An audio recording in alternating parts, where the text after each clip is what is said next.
皆さんこんにちは。いつもご視聴ありがとうございます。道楽親父です。今回は久々のコマジェが登場かと思いきや、これ私のじゃないんですよね。しかも私のはキャブ車なんですが、これお友達のやつでインジェクション車 FI なんですよね。で、これ私の方に来たのは、タイヤがツルツルということで、こんな感じのツルツルなんですよね。なんですが、ちょっとね交換できない理由がありまして、っていうのはこのマフラーを取り付けてあるフランジの、液パイのフランジのネジがなんともこれナットがね、もう今にも朽ち果てそうな感じなんですが、外すに外せないんですよね。もはやね、これは本当にね外せる気がしないんですよ、このナットでね。見た感じわかるかどうかちょっと難しいんだけども、おそらくだけどこれナットのサイズ自体もねこう縮んでるというか、ほんと口でね小さくなっちゃってるんですよね。なのでね、これねもうナットというよりも本当なんかもう錆びた鉄の塊というか、一応ねこれソケットを当てて回してみるんですけども、もはや全くサイズの違うソケットレンチを挿してるのと同じような感覚なので、もう本当引っかかりも何も全くないんですよね。だからねこれ本当にで結構熱入っちゃってるから、固着はおそらくしてると思うんで、どうやって外そうかという、とりあえず12のソケットを、挿して回そうとするんですが、本当に全くテンションかかんないですよ。テンションかかんないというか空回りしてるような、空回りじゃなくて全く回ってないだけなんですけどもね。なのでね、もうねタイヤ交換の前にねもう絶望の2文字しかなかったんですよ。ちょっと場所も狭いしね、ちょっと切削工具も入らないし、かなり悩んでおります。これどうやって外そうって。しかもお友達もね、あと1時間ぐらいしか時間がないということで、猶予がないというか、本当にねもう本当まるでちょっと本当に全くサイズ違いのソケットみたいな感じでね全く回らないんですよ。あとはもう神様に委ねてラスペネ攻撃、ラスペネちょっと浸してちょっと緩むかどうか試しにやってみるんですが、もう引っかかる気がしないので、これ半ば諦めております。タイヤリムから落とすまでの間だけでもねちょっと浸しとけば多少変わるのかななんて淡い期待を。その間にこのツルツルのタイヤを外していきます。まずリムを落としてね、リムから片側だけでも外そうかなと。それからですね、でマフラーを外さないでやる方法があるはあるんですが、これスイングアームこっち側アルミのやつがついててほぼ不可能なんですよ。それをねもうマフラーが折れるのを覚悟で力ずくでひん曲げてやろうかなと、外れなかった場合にはひん曲げてやろうかなと思っております。というわけで早速、ビードを落としていきます。でビードなんかは本当に12インチぐらいだったら本当バイロじゃないやタイヤレバーでねこうなんていうのかな、こうちょっとずつこうやっていくと意外と外れちゃうもんなんでね、ぜひぜひお試しあれ、押し込むような感じでやっていただければ、簡単じゃないな、結構コツはいるんですけども、意外と簡単に落ちます。ちょっとしたコツがあるんですけどもね、コツさえ掴んでればそんなに難しくないんで、ぜひぜひトライしてみてください。こんな感じで差し込んで、最初一発目2発目って結構浅く刺さっちゃうんですけども、なかなかこうちょっとずつこう差し込んでいくと徐々にずれてというかビードが落ちてきてくれるんでね、こんな感じで何回か練習するときっと上手くなると思います。で意外と難しかったのが、このビードを落とすのはむしろ簡単だったんですよね。ホイールがついてた方が。これリムからタイヤを外すのがね結構手こずりました。これなんていうのかな、このタイヤレバーでこうビードを持ち上げてリムから外すんですけども、そのタイヤレバーの行きどころに困ってしまって、でも逆に押さえが効くのかな、スイングアームのところで押さえが効くんですけども、なんせこの作業スペースが極端に狭いので、端から順にこううまいことやっていかないと、なんていうのかな、一回持ち上げたところから本当順番にこう持ち上げていかないといけないという、なかなかのちょっと力が入れづらく、いつもだったら横向きでいうか、地面に置いてやるんですけどもね、これ縦でね本当にホイールが車体についた状態でやってるので、なんか力の入れ方がすごく難しかったんですけども、意外と慣れると簡単じゃないな慣れはしなかった。これね、練習次第じゃもうちょっとうまくできるのかななんて思いました。で本当だったらね、これスイングアーム外してからの方が格段にやりやすかったと思うんですけどね、これマフラーのね根元フランジの部分がねかなり錆びて朽ちかけてるんで、変に力かかってね折るのもね、折っちゃってもね大変なことになるので、予備のマフラーなんか当然ないから、なんでね外すギリギリまで、こうやって無事にリムから外れたんでね、タイヤが型が外れたんでね、その状態からだともうあとは外さざるを得ないので、ちょっとスイングアームをちょっと外しにかかるんですが、で、その状態になるまではもう本当怖かったんでね、とりあえず狭いながらもう本当作業スペースのない中でちょっと頑張って外してみました。というわけで、いずれにせよこれスイングアーム外さないと、タイヤが取れないので、スイングアームを外していきます。で、スイングアームを外した最後に、1本だけちょっとナットを残しといて、ボルトを残しておいて、ちょっとマフラーのフランジのナット、これをちょっと、ラスペネでね結構つけといたんで、大丈夫かなと思いつつ外していこうと思うんですが、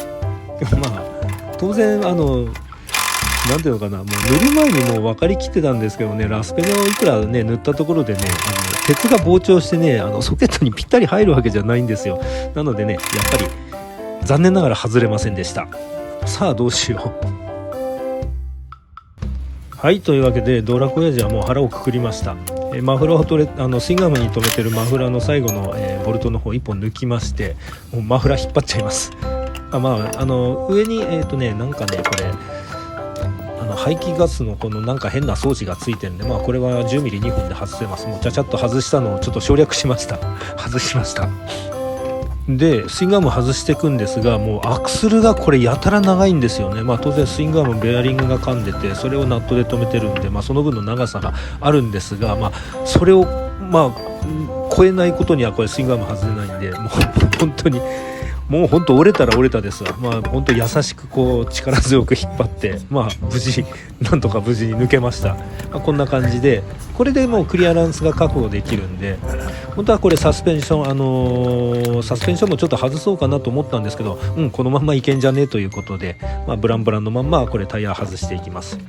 で本当にね、このもう一箇所こっちのホイールからタイヤを外す、これがねかなり手こずりました。もうねいつもだったら本当バールじゃねえやタイヤレバーを引っ掛けてこれでグニャってやればいいんですけども、なんていうのかな、右側にはマフラーが控えてて、あんまり無理にこの外側というか右側に力かけられないんで、本当にもうかけられない分、もう靴でというか足でですね、本当になんか人間このスピードブレーカーじゃないやこれ本当タイヤ外しみたいな、タイヤチェンジャーみたいなで優しくやってったら結構スルって抜けてくれたんで、意外とうまくいきました。もうここまで来たらこっちのもんですよね。あとは引っこ抜いて、横だったのを縦にしてタイヤを組んでいくだけなんで、そんなに大変ではなかったです。やはりね、タイヤ交換で一番大変なのはタイヤを外すまでが一番大変かなと毎回やるんですけどもね、もうはめるより外す方がやっぱり、大変ですよ。特にね、今回みたいなマフラーがこれ取れない場合って結構古い車体なんかはね、こういう状態になるとは思うんですけどもね、ちょっとこの方法はね、邪道っちゃ邪道なんですよ。本来だったらマフラー外さなくちゃいけないんだけどね、こんなやり方もあるのかなと、私的には。もうね、ほんとね、普通に外した方がね楽かな。ほんとマフラーをほんと気にしながらって辛かったです。で今回入れるのがこちら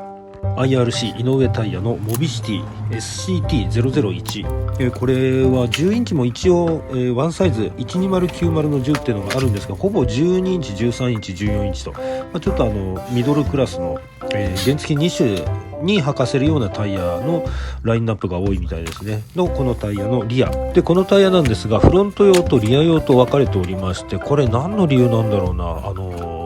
バイアス構造なんですが、デザインは一緒っぽいんですけどもね、なんか意味があるんでしょう。メーカーの方教えていただきたいな。雨の日のね、グリップ性能、それとあと乗り心地を重視した作りになっているそうです。ということで、通勤通学に、もってこいなのかなという風な形で、メーカーサイトは謳っております。それと合わせてですね、同じくメーカーサイトに書かれていたのですが、六角形のこのなんていうのかな、旧製品に対するこの SCT001 の、グラフなんですが、操縦性、グリップはドライ、ウェット、乗り心地、安定性と、全てもう、上回ってる。でも対摩耗性は微妙なのかな。そうだよね。摩耗とやっぱりグリップ力って相反するものだから、対摩耗性が維持されてグリップ力が上がるんだったらいい本当にお財布に非常に優しいタイヤになるのではないのかなと、思われます。グリップ力って本当大事だと思うんですよ。特に雨天なんかはね、雨の日の事故っていうのが結構比率的に高いのでね、二輪車なんかは特に雨の日の本当グリップ性能ってやっぱり求められますよね。道楽親父もよくよく考えてみると、よく雨の日すっ転んでたなーなんて、いや遠い記憶を本当ね懐かしいなと思いながら振り返ってしまいました。さて、タイヤの方をホイールにはめていくんですが、これなかなかね横と縦でね、なんていうのかな、もう作業がねなんか微妙に頭の中でこんがらがるという、普通になんていうのかな、台の上にポンってやって置いて入れる時とまたちょっとね違うんですよね、感覚が。なのでねこれ慣れが必要かなと。このなんていうのかな、マフラーが外れないっていうのがねそもそものイレギュラーなんで、こんな付け方はなかなかしないとは思うんですけども、ということで練習する必要はないのかななんて思いつつ、横だった時にこういう風に動くから、じゃあ横に寝っ転がってこうやって動いてて、やっぱりなかなか難しかったです。しかもですね、このコマジは私のお友達のなんで、もし仮にこれが自分のだったら真横にぶっ倒してやった方が全然早いんじゃないのかなと。なんかウレタンのマットかなんかボンボンって引いて、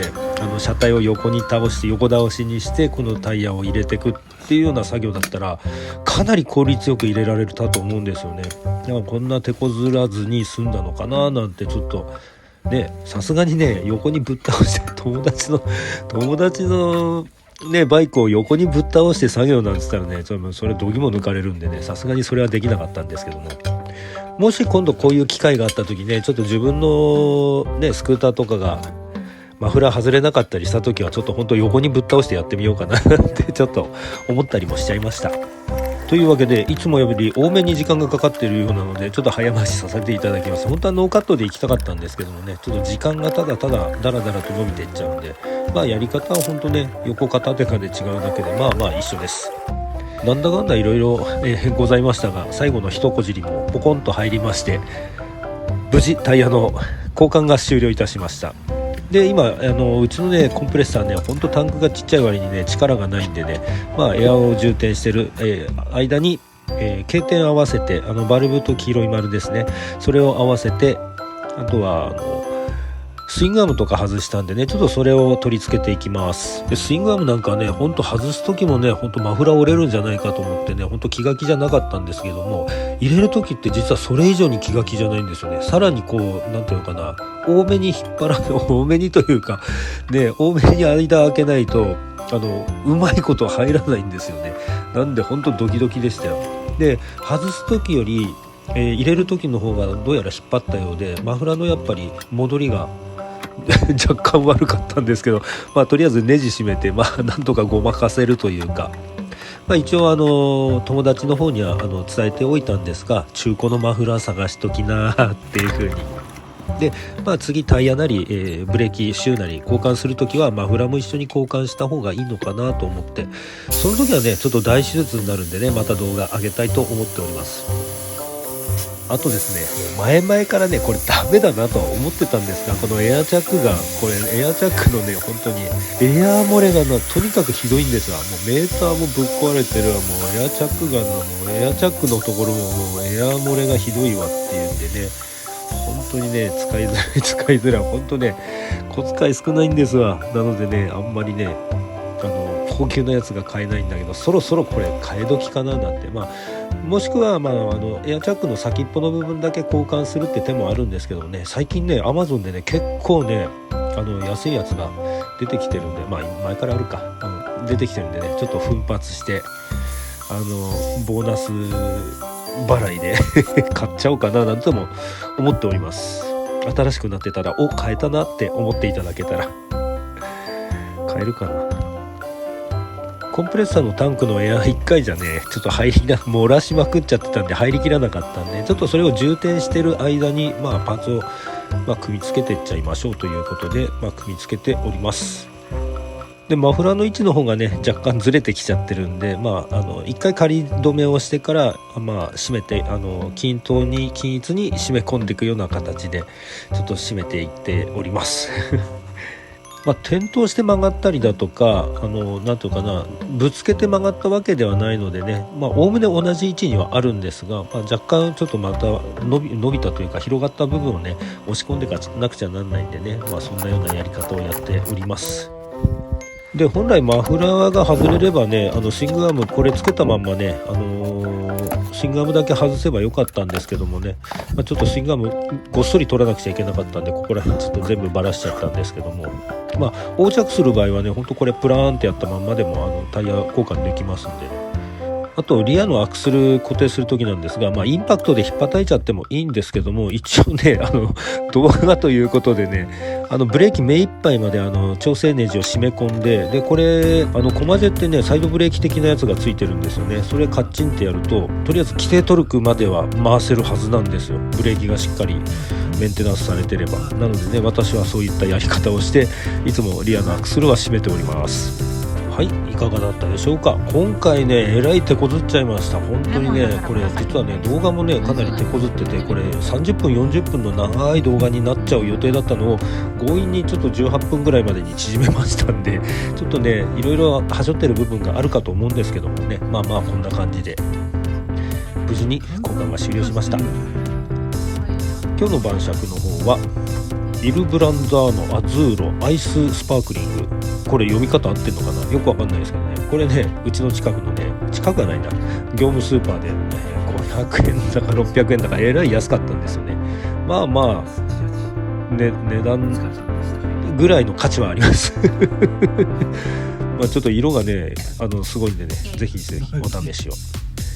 今回も最後までご視聴ありがとうございました。ドラコヤジでした。